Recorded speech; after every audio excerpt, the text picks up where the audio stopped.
that as a player who has traveled to spend a whole month practicing overseas to prepare for EWC, we have been forced to withdraw due to unfair restrictions and basically bullying from Moonton. First of all, I do not blame Hoon or Zane, and neither should anyone. This campaign was planned a while back, and when they planned the campaign, they made sure in the MSC rulebook that it would be allowed. Because the MSC rulebook only applies from July 10th to August 2nd, and the HOK campaign period was June 27th to June 28th.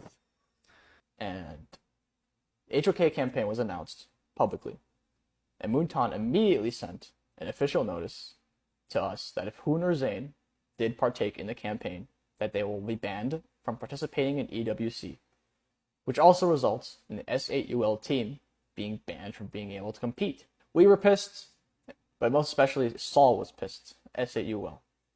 You might think now that Hoon and Zane should just back out, but they signed a contract for the campaign, and although I cannot disclose, breaking the contract entails damages that they simply cannot bear. The question being again, what rule did we specifically break? And this was the official response. The phrase from July 10th to August 2nd, 2025 is a temporal modifier that qualifies the clause have been qualified to play. This means that the dates tell us which teams the rules apply to. Teams qualified for the tournament, and that takes place between July 10th and August 2nd, not when the rules are in force. So the time frame restricts the event, not the applicability of the rules.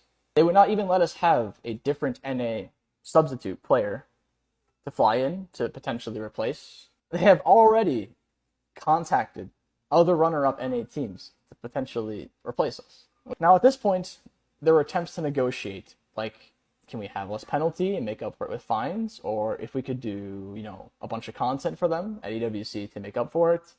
All was null and void, and nothing would change their response. Since other MPL regions could not do this, we shouldn't be able to either. But this is so bullshit, bro. Because there are several reasons why those MPL regions cannot do this. Like, contractual reasons. First, number one, is exclusivity contracts. Exclusivity contracts pay a person or company to not play other games, aside from their own that are contractually obligated to, and then they pay them money not to play those other games. Lots of top creators in Asia get these to make sure they don't make content that's not on mlbb. Moonton did this 1 year for NA after M3, and then nothing after that. We don't get support at all. And look at the last few NACTs. From losing our LAN to losing our prize